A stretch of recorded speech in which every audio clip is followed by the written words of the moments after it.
بسم اللہ الرحمن الرحیم۔ مفتی شعیب اللہ خان صاحب کے بیانات کے لیے مفتی صاحب کے آفیشیل چینل کو سبسکرائب کریں اور زیادہ سے زیادہ شیئر کریں۔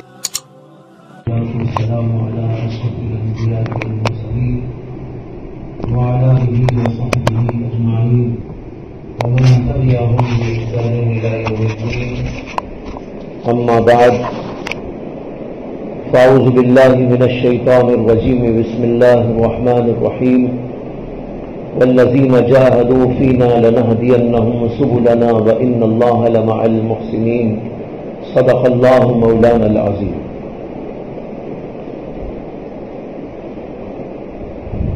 حضرات گرامی قدر، اس سے پہلی مجالس میں آپ حضرات کے سامنے اس بات کا تذکرہ ہوا تھا کہ اصلاح نفس اور اصلاح قلب کے لیے مجاہدے کی بڑی سخت ترین ضرورت ہے۔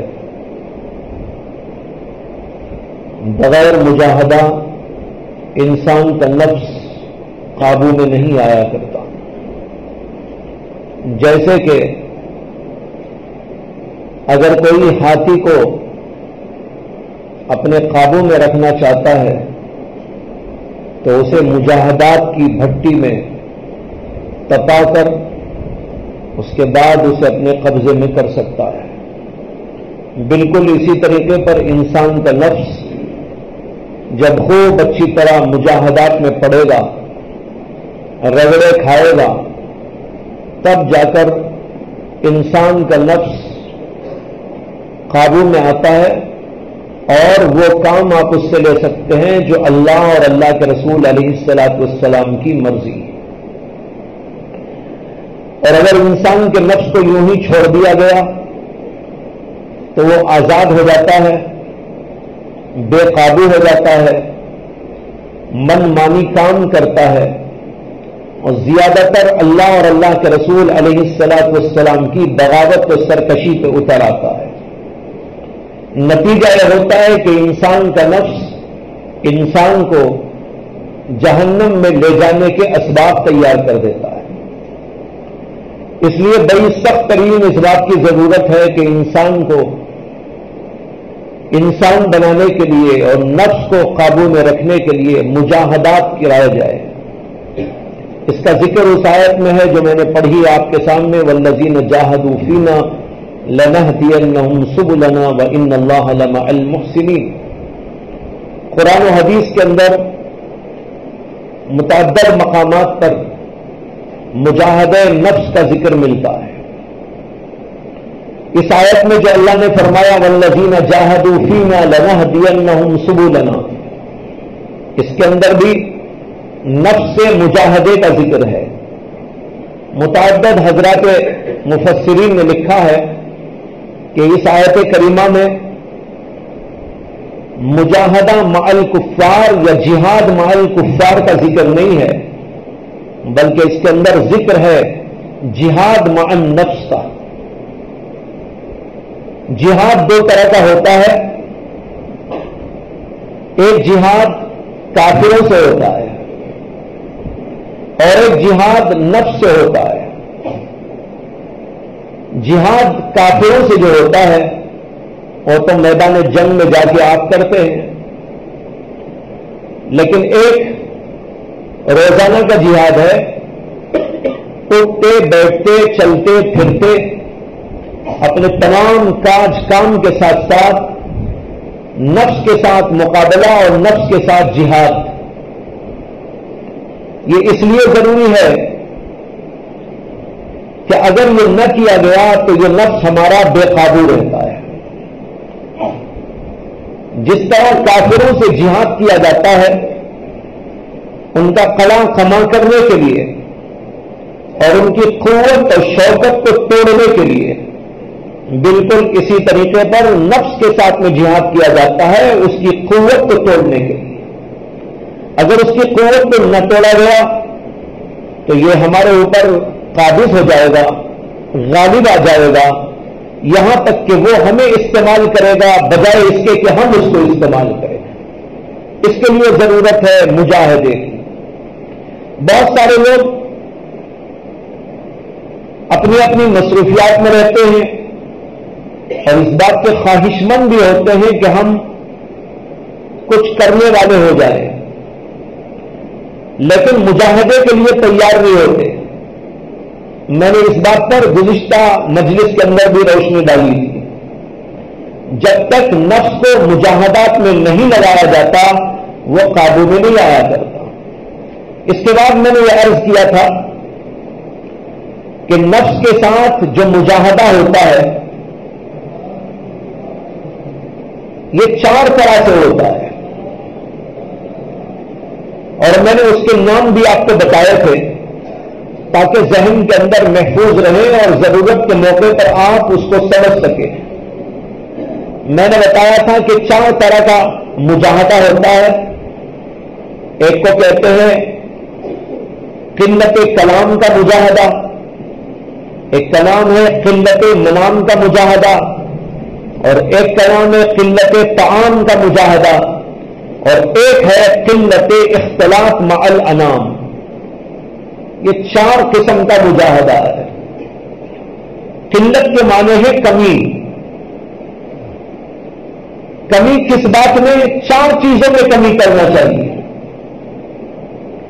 نمبر 1 کھانے میں کمی، نمبر 2 کلام میں کمی، نمبر 3 سونے میں کمی، نمبر 4 لوگوں سے میل جول میں کمی. یہ 4 چیزوں کے اندر انسان کمی کر دے تو یہ اس کے لیے بڑا مجاہدہ ہے. اس لیے کہ نفس عام طور پر ان چیزوں میں بڑا ملوث رہتا ہے، سونے میں، کھانے میں، بولنے میں، میل جول کرتے ہوئے، خام و خواہ کی باتیں کرنے میں. لہذا سب سے پہلے قدغن انہی چیزوں پہ لگائی جائے. یہ 4 چیزیں میں نے عرض کی تھی گزشتہ بار. میں ان میں سے ہر ایک کی تھوڑی تھوڑی مختصر تشریح عرض کروں گا تاکہ ہم کو سمجھ میں آ جائے کہ ان میں قلت کا مفہوم کیا ہے. سب سے پہلے ہے قلت کلام. قلت کلام کا معنی ابھی میں نے بتایا، بات چیت کے اندر کمی. عام طور پر انسان بولنے کا بڑا عادی ہوتا ہے، بولنے میں اس کو مزہ آتا ہے، بولنے میں فخر محسوس کرتا ہے، دل میں راحت بھی محسوس کرتا ہے، اپنی شان شوکت بھی اس میں سمجھتا ہے. اس لیے بول چال میں آگے بڑھتا چلا جاتا ہے. اگر اس سے کہا جائے کہ نہ بولو تو اس کے لیے بہت بڑا مجاہدہ ہے کہ انسان خاموش بیٹھا رہے. خاموش رہنے میں بہت بڑے فضائل ہیں. حدیث میں آتا ہے کہ اللہ کے نبی علیہ الصلوۃ والسلام نے فرمایا من صمت نجا. جو آدمی خاموشی اختیار کیا وہ نجات پا گیا. اس سے کہ جب آدمی خاموش رہتا ہے تو بہت سے گناہوں سے بچ جاتا ہے، بے تکی باتوں سے بچ جاتا ہے، غیبتوں سے بچ جاتا ہے، چغلی کھانے سے بچ جاتا ہے. جب ان سب چیزوں سے وہ بچا ہوا ہے خاموش تو ظاہر بات ہے نجات تو ملے گی ان سے. اس لیے زبان پر کنٹرول اسلام کے اندر بہت اہم تعلیم ہے. حدیث میں آتا ہے کہ حضرت عقبہ بن عامر رضی اللہ تعالی عنہ نے نبی اکرم صلی اللہ علیہ وسلم سے ایک موقع پر پوچھا کہ من نجات یا رسول اللہ صلی اللہ علیہ وسلم. اے اللہ کے رسول نجات کیسے ملتی؟ نبی اکرم صلی اللہ علیہ وسلم نے انہیں 3 باتیں بتائی. آپ نے فرمایا املک علیک لسانک ولیسعک بیتک ولیبکی علی خطیئتک. اللہ کے رسول صلی اللہ علیہ وسلم نے اس سوال کے جواب کے اندر 3 باتیں فرمائی. آپ نے فرمایا کہ اپنی زبان کو قبضے میں رکھو، قابو میں رکھو. املک علیک لسانک، دوسری بات یہ فرمائی وَلْيَسَعْكَ بَيْتُكَ، تیرا گھر تیرے لیے کشادہ ہونا چاہیے. اس کے بارے میں بعد میں عرض کروں گا. اور تیسری بات آپ نے فرمائی وَيَبْكِي عَلَىٰ خَطِيئَتِهِ، اور تجھے چاہیے کہ اپنے گناہوں پر روتا رہے. جو آدمی اپنے گناہوں پر روئے، اپنے گھر میں بیٹھا رہے، اپنی زبان کو قابو میں رکھے، اللہ کے نبی کہتے ہیں وہ نجات پا گیا. اگر کوئی آدمی نجات پانا چاہتا ہے تو ان 3 کاموں کی پابندی کرے. اس کے اندر پہلی بات یہ فرمائی ہے عملی کالے کلیسانت، اپنی زبان کو کنٹرول میں رکھو، قابو میں رکھو. ایک طویل حدیث ہے حضرت معاذ بن جبل رضی اللہ تعالیٰ عنہ سے. وہ کہتے ہیں کہ ہم اللہ کے نبی علیہ الصلوۃ والسلام کے ساتھ میں تھے سفر کے موقع پر. ایک موقع پر میں اللہ کے نبی علیہ الصلوۃ والسلام کے بہت قریب ہو گیا. میں نے آپ سے پوچھا کہ اللہ کے رسول مجھے کوئی ایسا عمل بتا دیجئے جو مجھے جنت میں داخل کرے اور جہنم سے دور کر ڈالے. دیکھیے کتنا اہم سوال ہے. ایک صحابی حضور اقدس صلی اللہ علیہ وسلم سے سوال کر رہے ہیں اور کہتے ہیں دلنی علی عمل، اے اللہ کے نبی علیہ السلام مجھے آپ ایک ایسا عمل بتا دیجئے جو عمل کہ مجھے جنت میں لے جائے اور دوزخ سے دور کر دے. نبی اکرم صلی اللہ علیہ وسلم نے فرمایا لقد سألت عن عظیم. کیا فرمایا؟ لقد سألت عن عظیم. ارے تم نے تو بہت بڑی بات کا سوال کر لیا. باقی کتنا بڑا سوال ہے. ایسا عمل بتائیے کہ جنت میں لے جائے، دوزخ سے دور کر جائے. آپ نے فرمایا کہ تو نے تو بہت بڑی بات کا سوال کیا ہے، معمولی بات کا سوال نہیں کیا.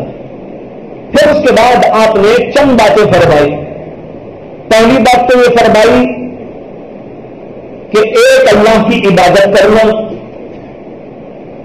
نماز قائم کرنا، زکات ادا کرنا، حج کرنا. پھر اس کے بعد آپ نے فرمایا کہ اس کے ساتھ یہ چیزیں بھی ہونی چاہیے. پھر اللہ کے نبی صلی اللہ علیہ وسلم نے فرمایا کہ رات میں اٹھ کر بیچ حصے میں رات کے عبادت کرنا شعار الصالحین ہے، یعنی نیک لوگوں کا شعار ہے، رات میں اٹھ کر تہجد کرنا. پھر آپ نے کہا میں ان سب چیزوں کے بارے میں ایک خلاصہ بتاتا ہوں. اس کے علاوہ اور بھی ہے، اس کے اندر کئی چیزیں میں چھوڑ کے آگے بتا رہا ہوں. آپ نے آخر میں کہا کہ میں تم کو ان ساری چیزوں کا خلاصہ بتاتا ہوں، اس کی جڑ بتاتا ہوں. پھر آپ نے فرمایا اس کی جڑ یہ ہے کہ تم اپنی زبان کو قابو میں رکھ دینا. حضرت معاذ بن جبل رضی اللہ عنہ کو بڑا تعجب ہوا. انہوں نے کہا اللہ کے رسول نے کئی باتیں فرمائی، اس سے پہلے جہاد کا بھی ذکر کیا آپ نے.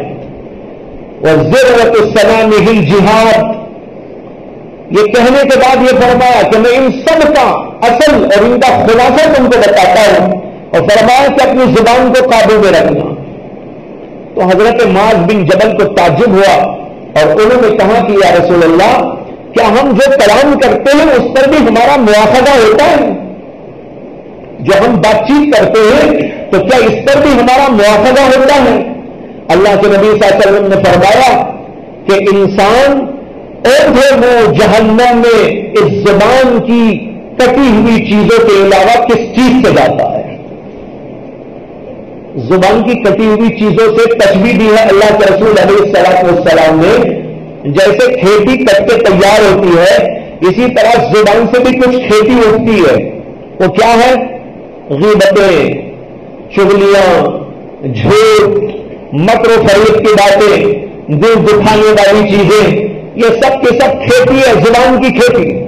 ایک کھیتی تو وہاں ہوتی ہے زمین پر، اور ایک کھیتی آپ کے منہ میں اگتی ہے.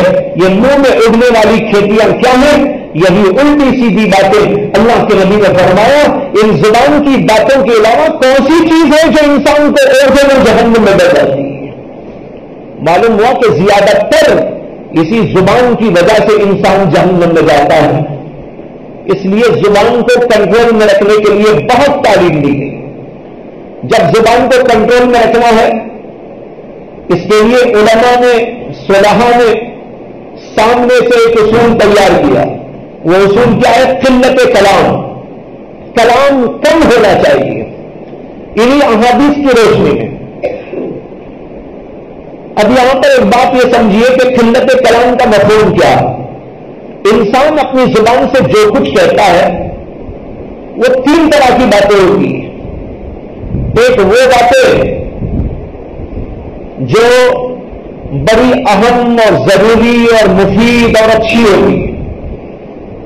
دوسری وہ باتیں ہیں جو بڑی خطرناک اور غلط اور گناہ کی باتیں ہوتی ہیں.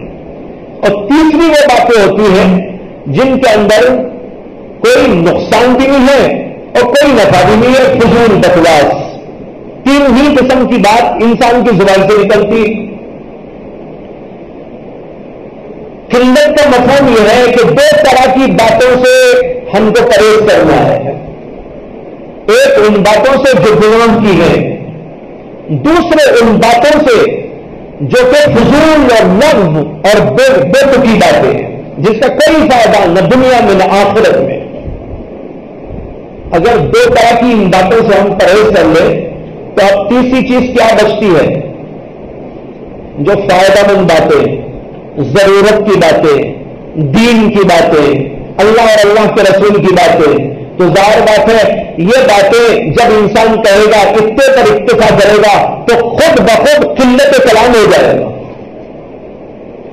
اسے تو فضول اس کو نہیں کرنا ہے، گناہ کی کوئی بات نہیں کرنا ہے. زبان سے بے شمار گناہ ہوتے ہیں.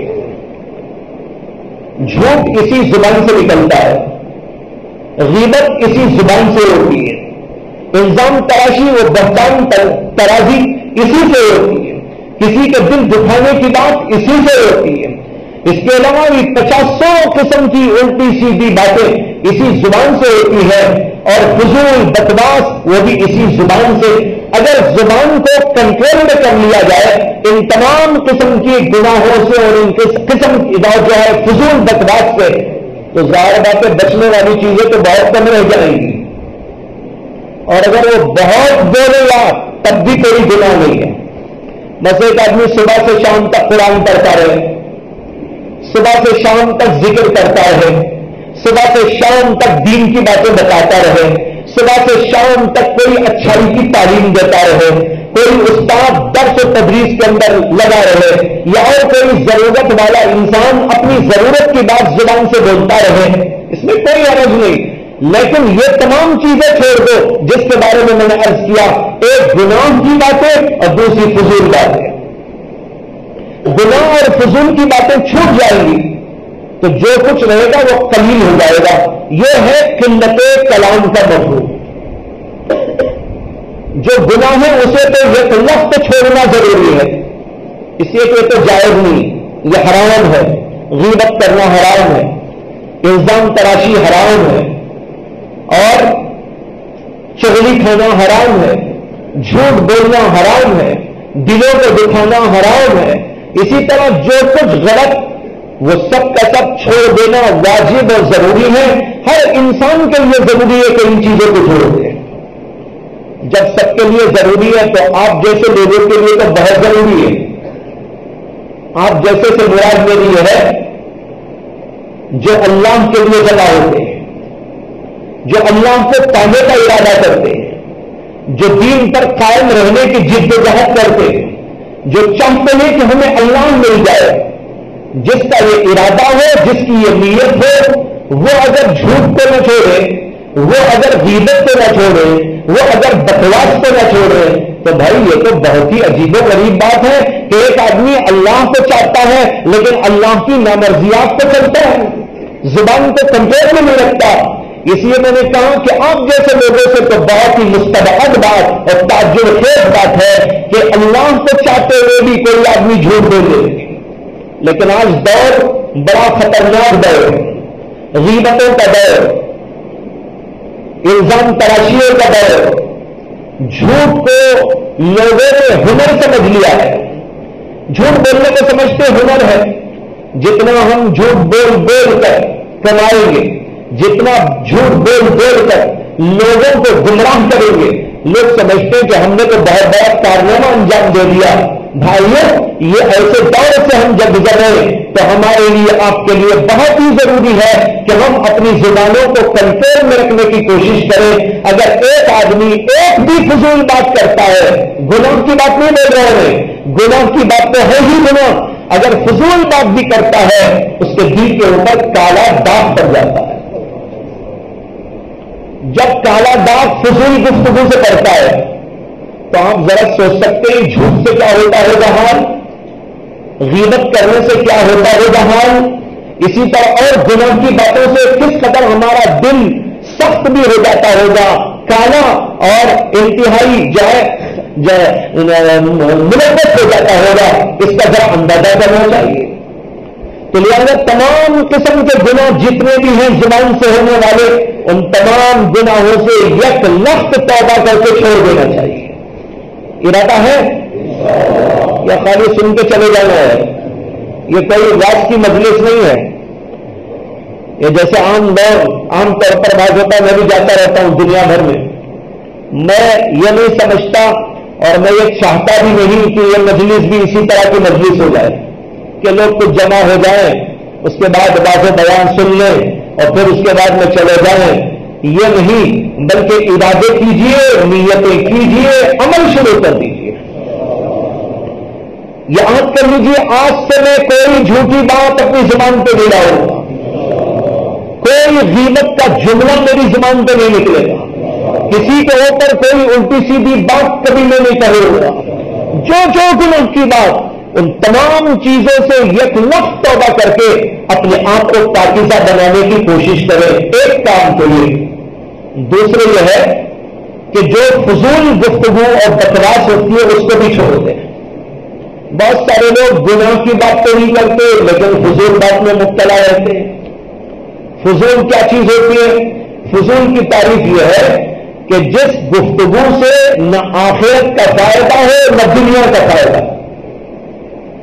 اگر وہ گفتگو ہم کریں تو اس سے ہمارے لیے آخرت میں بھی کوئی فائدہ نہیں اور دنیا میں بھی کوئی فائدہ نہیں۔ مثال کے طور پر ایک آدمی تجارت والا ہے، وہ کسی آدمی سے تجارت کے لیے گفتگو کرتا ہے تو ظاہر بات ہے اس کا دنیا کا فائدہ ہے اس میں، اس لیے تجارت کے لیے اگر وہ گفتگو ضرورت کے مطابق کرتا ہے تو یہ گفتگو تو ایک ضرورت کے تحت ہو رہی ہے، اگرچہ وہ دنیا کی ضرورت یہ فضول میں داخل نہیں ہے۔ ہمارے حضرت مسیح الامت نور اللہ مرتضی نے ایک بار فرمایا کہ اگر ایک بیچنے والا، ترکاری بیچنے والا، فروٹ بیچنے والا یا اور کوئی چیز بیچنے والا صبح سے لے کر شام تک آواز لگاتا رہے، ٹماٹر لے لو، ٹماٹر لے لو، ٹماٹر لے لو، آلو لے لو، آلو لے لو، لوگ جاتے رہتے نا، حلوہ لے لو، برفی لے لو۔ حضرت نے فرمایا پورا دن بھی اگر وہ اعلان کرتا پھرے تو اس کی ضرورت ہے، وہ دنیا کی ضرورت، اس لیے اس کے دل پر رتی برابر بھی اس سے غبار نہیں آتا۔ لیکن ایک محدث صاحب، ایک مفسر صاحب، ایک عظیم عالم صاحب بے ضرورت گفتگو کر لیتے ہیں تو اس کے دل کے اوپر دھبا ہوا، کیوں؟ اسے تو فضول ہے، وہ ضرورت کے مطابق کلام، یہ بے ضرورت کلام ہے۔ اور ہمیں حساب لگانا چاہیے اپنی گفتگوؤں کا کہ ہم اپنی گفتگو میں فضول کتنا کرتے ہیں اور ضرورت کے مطابق کتنا کرتے ہیں۔ ضرورت کے مطابق بیوی سے گفتگو کیجیے، بچوں سے گفتگو کیجیے، آپ کے کلائنٹس سے گفتگو کیجیے، آپ کے تاجر پیشہ لوگوں سے گفتگو کیجیے، اور تاجر لوگ اپنے گاہکوں سے گفتگو کریں، اس میں کوئی عرض کی بات نہیں، یہ سب ضرورت میں داخل ہے۔ لیکن اگر ضرورت نہیں تھی، خواہ مخواہ بول رہا ہے، یہ خواہ مخواہ کا بولنا جس میں نہ دنیا کا فائدہ نہ آخرت کا فائدہ، دل کو کالا کریتا بنا دیتا ہے۔ اس لیے ایسی بھی تمام قسم کی چیزوں سے اپنی زبان کو محفوظ رکھنے کی کوشش کرنا چاہیے۔ جب یہ سب کچھ ختم ہو جائے گا تو بچے گا کیا؟ دین کی یا دنیا کی ضرورت کی بات، اتنی ہی چیز بچے گی. یا تو دنیا کی ضرورت کی بات کرے گا یا دین کی ضرورت کی بات کرے گا، اللہ اور اللہ کے رسول کی بات کرے گا.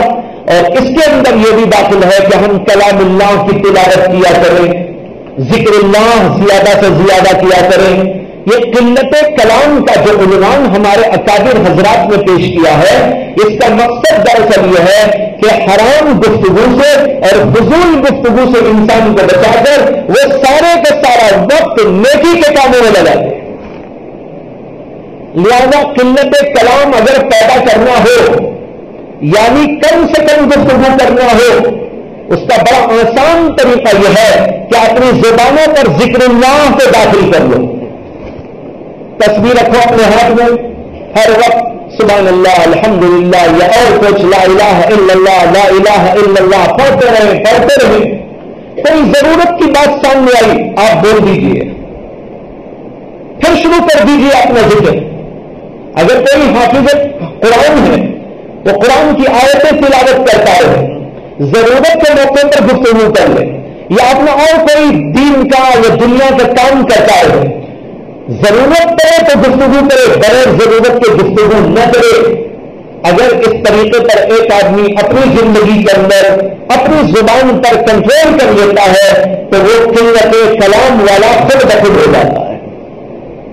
اس لیے ذکر اللہ کی کثرت، کلام اللہ کی کثرت، نیک باتوں کی کثرت، اس کو اپنی زبان پر جاری کر لینا چاہیے. یہ خود بخود آٹومیٹیکلی انسان کو قلت کلام کے اوپر ڈال دیتا ہے. یہ آسان طریقہ ہے اس کا. تو یہ ہوئی پہلی گفتگو کہ اپنی زبان کی حفاظت ہر حرام کام سے، ہر فضول گفتگو سے. جب یہ دو چیزیں چھوٹ جائیں گی تو ضرورت کی بات رہ جائے گی، وہ یا تو دینی ضرورت یا دنیاوی ضرورت ہوگی. اتنی بات کر لینا جائز بھی ہے، بلکہ کہیں ضرورت اس کی ہوتی ہے تو واجب بھی ہو جاتا ہے، اور کہیں گفتگو کرنا بہت اہم بھی ہو جاتا ہے. اگر آدمی ضرورت کی جگہ بھی نہ بولے تو ظاہر بات ہے اس کو کوئی اخلاق والا نہیں سمجھے گا. ایک صاحب سے ملنے آئے، انہوں نے کہا خیریت ہے، اور یہ قلت کلام کرنا چاہتے اس لیے بولتے ہی. وہ بیچارے آ کے بیٹھے ہیں، یہ زبان پہ تالا لگا کے بیٹھ گئے ہیں. کیوں؟ اسے کہ قلت کلام کا انہوں نے درس سن لیا ہے. یہ اس لیے میں عرض کر رہا ہوں کہ بعض لوگ جب اس طرح کی باتیں سنتے ہیں تو کہیں مبالغہ کر جاتے ہیں اور کہیں غلو پسندی میں آ جاتے ہیں. بولنے کی جگہ بھی نہیں بولتے، یا تو بولیں گے ہر جگہ، نہیں بولیں گے تو بولنے کی جگہ بھی نہیں بولیں گے. بولنے کی جگہ بھی نہ بولیں گے تو بڑا مسئلہ ہے، اور اگر جہاں نہیں بولنا چاہیے وہاں بولے تو بھی بڑا مسئلہ ہے. کہتے ہیں کہ ایک عورت، ایک لڑکی کی شادی ہوئی اور شادی ہو کر وہ آئی اپنے سسرال میں، بات ہی نہیں کرتی تھی کسی سے. اس کی ساس بھی اس کو چاہتی ہے کچھ بولے، نئی نویلی دلہن آئی ہے کچھ بات چیت تو کرے، اسے کچھ بھی پوچھو، کچھ کسی چیز کا جواب نہیں.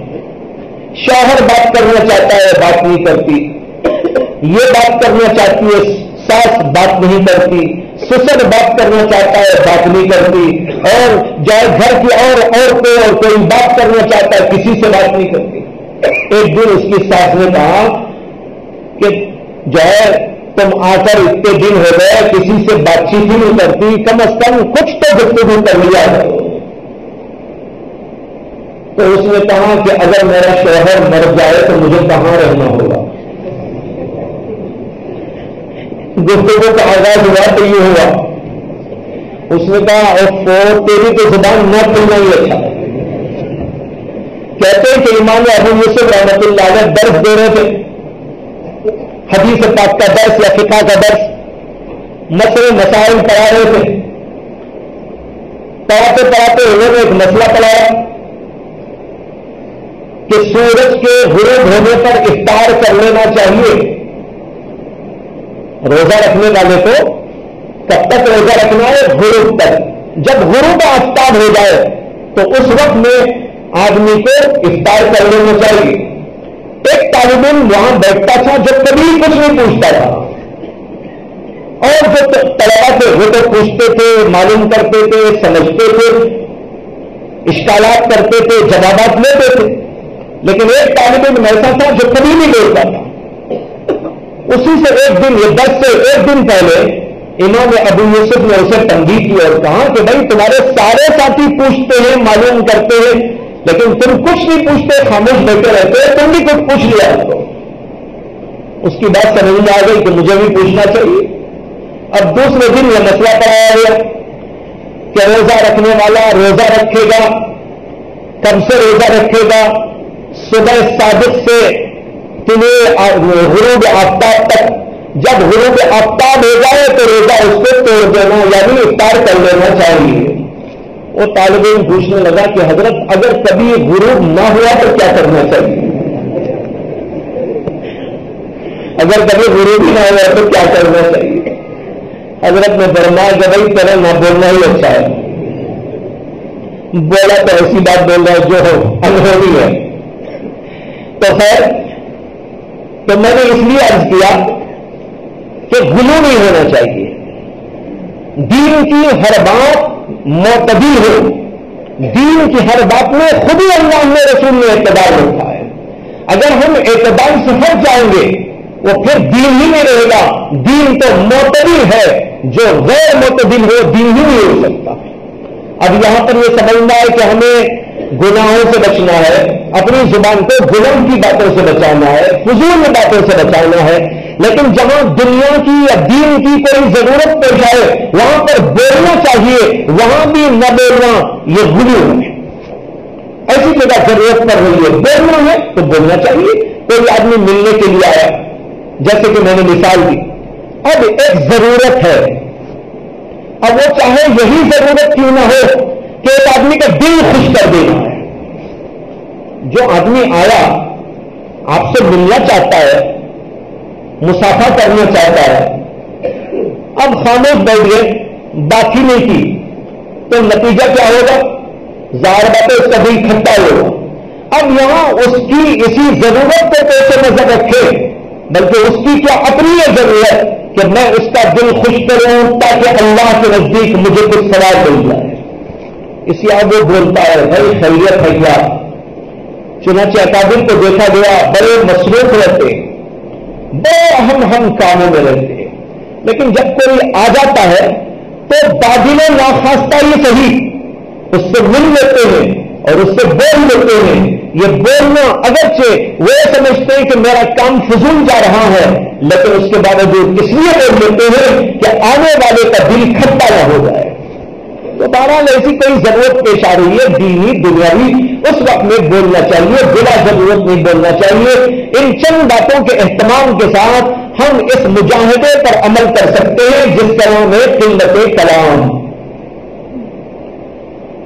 دوسرا مجاہدہ ہے قلت طعام. طعام کے معنی کھانا. کھانے میں کمی. کھانے میں کمی کا کیا مطلب؟ کھانے میں کمی کا مطلب یہ نہیں ہے کہ کھانا نہ کھاؤ، یہ مطلب نہیں ہے کہ کھانا کم کھاؤ، بلکہ مطلب یہ ہے کہ زیادہ نہ کھاؤ. سمجھ میں آیا نا؟ یہ مطلب نہیں ہے کھانا کم کھاؤ، بلکہ یہ مطلب ہے زیادہ نہ کھاؤ. ایک زمانہ تھا کہ اس زمانے میں قوتیں طاقتیں بہت تھی، جو غذائیں ملتی تھی وہ غذائیں بالکل جو ہے صحیح ملتی تھی، اصلی ملتی تھی. گھی اصلی ملتا تھا، چاول اصلی ملتے تھے، مرغی اصلی ملتی تھی، ہر چیز اصلی ملتی. لیکن یہ دور ایسا دور ہے جس کے اندر ہر چیز نقلی ملتی ہے. اصلی کا زمانہ ہی گیا. اصلی گھی بھی لینے جائیں تو اس میں اندر بھی کچھ نقلی چیز داخل ہو چکی ہوتی ہے. ایسا دور، ایسے دور کے اندر اگر پیٹ بھر کے کھائیں تو یہ ہمارے لیے عافیت ہے. اگر پیٹ بھر کے نہ کھایا تو ہو سکتا ہے کہ نقصان ہو جائے. اس لیے ہمارے اکابرین نے لکھا ہے، حضرت مولانا حکیم الامت اشرف علی تھانوی نے، اور اس سے پہلے حضرت حاجی امداد اللہ مہاجر مکی نے، اور اسی طرح اس کے بعد کے اکابرین نے، کہ ایک زمانہ تھا جب اصلی غذائیں ملتی تھی تو اس زمانے میں تھوڑی غذا کھا لینا بھی کافی ہوتا ہے، اس لیے کہ اصلی موجود ہے۔ اصلی چیز تھوڑی بھی کھاتے ہیں تو جو کچھ اندر جاتا ہے وہ اصلی جاتا ہے اور قوت بہم پہنچا دیتا ہے۔ لیکن جب یہ چیزیں اصلی موجود نہ رہی تو اس زمانے کے اندر کم تو نہ کھائے، پیٹ بھر کے کھائے لیکن جی بھر کے نہ کھائے۔ یہ اصول یاد رکھ لیجیے، پیٹ بھر کے تو کھائے، جی بھر کے نہ کھائے۔ جی بھرنے کا مطلب یہ ہے مزہ آ رہا بس کھاتے چلے جاؤ، پیٹ تو بھر گیا، حلق تک بھی آ گیا لیکن پھر بھی چھوڑنے تو جی نہیں چاہتا، ایک نمالا اور لے لوں، ایک پیس اور لے لوں، ایک ڈش اور مار لوں۔ یہ جو طریقہ ہے یہ صحیح نہیں ہے۔ کھائیے، پیٹ بھر کے کھائیے، جب پیٹ بھر جائے اور اتنا بھر جائے کہ بس اپنی بھوک ختم ہو گئی تو بس اس کے اوپر چھوڑ دینا چاہیے۔ کم نہیں کھانا چاہیے جس سے کہ انسان کی قوت اور طاقت کے اندر کمی آئے اور پھر وہ آدمی اس لائق بھی نہ رہے کہ نماز کرے۔ اس لیے کہ اگر قوت طاقت کم ہو جائے گی یہ آدمی جو ہے سستی اور غفلت میں مبتلا ہو جائے گا اور پھر یہ ہوگا کہ قوتیں طاقتیں نہ ہونے کی وجہ سے نماز میں سستی، ذکر میں سستی اور چیزوں میں سستی اور اصلی کام بھی چھوڑ بیٹھے گا۔ اس لیے بزرگوں نے کہا ہے کہ جتنا کھانا آپ کی طبیعت کے لیے اور آپ کی بھوک کے لیے مفید ہے اتنا کھانا کھائیے، اس کے بعد چھوڑ دیجیے اور جی چاہے کھاتے رہیں۔ یہ طبیعت کا تقاضا ہے، اس کو پورا نہیں کرنا چاہیے۔ اس پر مجھے ایک قصہ یاد آ گیا۔ حضرت حکیم محمد تھانوی رحمۃ اللہ علیہ کے ایک خلیفہ تھے، حضرت مولانا شاہ وسیع اللہ صاحب رحمۃ اللہ علیہ، جو بڑے جلیل القدر صوفی اور بزرگ تھے اور عالم دین تھے، بڑے محقق عالم تھے۔ ان کی کتابیں موجود ہیں، اس کو پڑھنے سے اندازہ ہوتا ہے کہ وہ کتنے بڑے محقق عالم تھے۔ ایک بار ان کے پاس 2-3 آدمی کہیں باہر سے ملنے کے لیے آئے، ایک صاحب اور ایک صاحب کو لے کر آئے ملاقات کرانے کے لیے۔ جو صاحب لائے تھے وہ حضرت کے معتقد تھے، انہوں نے کسی اور سے کہا کہ بھائی چلو ہمارے بزرگ سے مل کے آتے ہیں۔ چنانچہ کہہ کر 1-2 صاحبان کو لے کر پہنچے۔ جس وقت وہاں پر پہنچے تو حضرت اس وقت میں بادام کھا رہے تھے۔ یہ دو آدمی ان کے ساتھ آئے تھے، وہ حضرت کو بادام کھاتا ہوا دیکھ کر ان کے معتقد ہونے کے بجائے غیر معتقد ہو گئے۔ معتقد ہونے کے بجائے غیر معتقد ہو گئے، یعنی جو اعتقاد پہلے سے تھا وہ بھی ختم ہو گیا۔ جب باہر نکلے تو ان صاحب کو جو لے کر آئے تھے ان سے کہنے لگے ارے بھائی تم بھی بزرگ بول کر ان کو لگائے، یہ تو بادام کھا رہے، ہم تو سمجھتے تھے، ہم تو سنتے تھے کہ اولیاء اللہ پتے کھایا کرتے ہیں، یہ کیسے بزرگ بادام کھا رہے ہیں؟ یہ واقعہ سنایا حضرت مولانا حکیم اختر صاحب نظر اللہ مرتبہ نے اپنے ملفوظات کے اندر، اور اس کے بعد یہ تبصرہ کیا، وہی تبصرہ میں آپ کو سنانا چاہتا ہوں۔ حضرت حکیم اختر صاحب نے فرمایا کہ اس آدمی کو پتہ نہیں کہ جن بزرگوں کے بارے میں وہ سنتا تھا کہ وہ پتے کھا کے بھی عبادت کرتے تھے، وہ دور تھا جہاں ہر چیز اصلی ملا کرتی تھی، پتے بھی اصلی ملتے تھے۔ لیکن آج کا دور ایسا ہے کہ بادام بھی اصلی ملتا، اور انہوں نے اس کے بعد میں فرمایا کہ وہ دور کا ایسا دور تھا کہ غذائیں کھاتے تھے، خون زیادہ ہو جاتا تھا، وقت لگوا کر خون کو باہر نکالا جاتا تھا۔ لیکن آج ہمارا دور ایسا ہے کہ خون کم ہو جاتا ہے تو باہر سے چلانا پڑتا ہے۔ سمجھ میں آیا نہیں آیا؟ تو اس لیے میں نے کہا کہ یہ اصول ہے، کھانے کے بارے میں پیٹ بھر کے تو کھائیے لیکن جی بھر کے نہ کھائے۔ یہ ہے قلت طعام کا مسئلہ۔ تیسرا مسئلہ جو عرض کیا تھا وہ ہے قلت منام، سونے میں کمی۔ سونے میں کمی یہ بھی بہت اہم ہے۔ آدمی جب زیادہ سوتا ہے اس کے دل کے اوپر پردہ پڑ جاتا ہے، اور وہ پردہ ہوتا ہے غفلت کا پردہ، غفلت میں انسان مبتلا ہوتا ہے، اللہ سے غافل، رسول سے غافل، دین سے غافل، نمازوں سے غافل، ذکر اذکار سے غافل، یہاں تک کہ اس کی زندگی گناہوں میں ملوث ہو جاتی ہے۔ اسی کو سوچ سوچ کر انسان غفلت والا بن جاتا ہے، اور غفلت تمام بیماریوں کی جڑ ہے۔ جب دل میں غفلت آ جائے، وہ دل انسان کو ہر گمراہی اور ہر برائی کی طرف لے جاتا ہے۔ اس لیے ایسے دل کے اوپر لعنت کروائی گئی جو دل کے اللہ سے غافل ہو کے زندگی گزارتا ہے۔ اس کو کہتے ہیں قلب لاہ، قلب لاہین۔ لاہین کے معنی یعنی بے پرواہ دل، غافل دل۔ حدیث میں آتا ہے کہ اللہ کے نبی صلی اللہ علیہ وسلم نے فرمایا، اللہ غفلت والے دل کی دعا بھی قبول نہیں کرتے۔ جس کے دل کے اندر غفلت پڑی ہوئی ہو، بھری ہوئی ہو، وہ اللہ کو پکار رہا ہے تو اللہ کو اس کا پکارنا بھی پسند نہیں آتا، اس لیے اللہ تبارک و تعالیٰ اس کی بات بھی نہیں سنتے۔ تو معلوم ہوا کہ غفلت سے بہت پرہیز کرنا چاہیے، اور غفلت انسان کے اوپر آتی ہے اس طریقے سے بھی جس کا نام ہے نیند۔ جب آدمی زیادہ سوتا ہے اور اپنے وقت سے زیادہ سوتا ہے تو اس کی وجہ سے دل کے اوپر غفلت کے پردے پڑ جاتے ہیں۔ اس لیے حکم دیا گیا کہ سونے میں کمی کرو۔ سونے میں کمی کا مفہوم یہ ہے زیادہ نہ سو، ضرورت کے مطابق سو، جتنی ضرورت کہ انسان کی نیند چلی جائے جس سے وہ اونتا نہ بیٹھے۔ اگر اتنا ہو گیا تو اس کی نیند ختم ہو گئی۔ اور اطباء کہتے ہیں کہ آج کل کے دور میں 6 گھنٹے سے 7 گھنٹے تک زیادہ سے زیادہ سونا چاہیے۔ اس سے زیادہ انسان سوتا ہے تو اس کے دل کے اوپر غفلت طاری ہو جائے۔ 6 گھنٹے سے 7 گھنٹے یہ بہت، اگر 6 ہی گھنٹے سے بہت اچھا، اگر کچھ اس سے بھی کم کر لے، عادت اگر بناتے ہیں تو کم بھی ہو جاتا ہے۔ یعنی انسان اگر چاہے کہ بھائی 5 گھنٹے سے عادت بنائے گا تو 5 گھنٹے میں اس کی نیند پوری ہو جاتی ہے۔ بہت سارے لوگ آج بھی ایسے ہیں کہ وہ 3 گھنٹے سوتے ہیں، کوئی 4 گھنٹے سوتے ہیں، کوئی 2.5 گھنٹے سوتے ہیں، لیکن اس کے باوجود نیند ان کی پوری ہو جاتی ہے عادت بنانے کی وجہ سے۔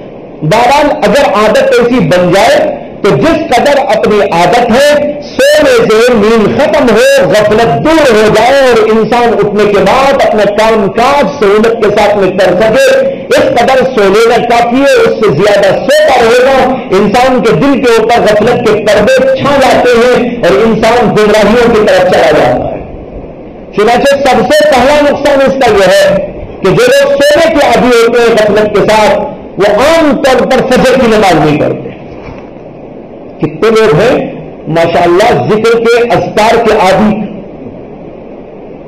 لیکن فجر غائب۔ بعض لوگ ایسے بھی ہوتے ہیں کہ اذکار تو بہت پڑھتے ہیں لیکن نماز نہیں پڑھتے۔ ایسے لوگوں کو معلوم ہونا چاہیے کہ ان کا یہ ذکر کرنا بالکل بے فائدہ ہے۔ اگر فرض نماز چھوڑ کر انسان نفل کے پیچھے پڑا ہے تو اس کو سمجھ لینا چاہیے کہ شیطان نے اس کو گمراہی کے راستے پہ ڈال دیا ہے۔ لیکن ایسے لوگ ہیں فجر نہیں پڑھتے، عشاء نہیں پڑھتے اور نمازیں نہیں پڑھتے، لیکن ذکر پابندی سے کر لیتے ہیں۔ ان کو سمجھنا چاہیے کہ ذکر کیوں کر رہے ہیں۔ ذکر اگر دنیاوی مقصد سے کر رہے ہیں پھر تو خیر وہ دنیا والے ہیں، ان سے میرا کوئی خطاب نہیں ہے اس وقت میں۔ جیسے بعض لوگ دکان کے لیے وظیفہ پڑھتے ہیں، کوئی مکان کے لیے وظیفہ پڑھتا ہے، کوئی شادی کے لیے وظیفہ پڑھتا ہے، کوئی نقصانات کی تلافی کے لیے وظیفہ پڑھتا ہے، کوئی کسی کو اپنے دانے فریب میں لانے کے لیے پڑھتا ہے، کوئی کسی سے دشمنی پیدا کرنے کے لیے پڑھتا ہے۔ یہ تو دنیا داری۔ میرا خطاب ان لوگوں سے نہیں ہے، میرا خطاب ان سے ہے جو اللہ کو چاہتے ہیں اور اللہ کے لیے ذکر کرتے ہیں۔ میں ان سے پوچھتا ہوں جب آپ ذکر اللہ کے لیے کرتے ہیں تو نماز کیوں نہیں کرتے؟ نماز کو چھوڑ کر ذکر کرنے والا دراصل شیطان نے اس کو گمراہ کر دیا ہے۔ حدیث میں آتا ہے اللہ کے نبی علیہ الصلوۃ والسلام نے فرمایا کوئی بندہ اللہ تبارک و تعالیٰ کے قریب فرض کے بغیر نہیں ہوگا،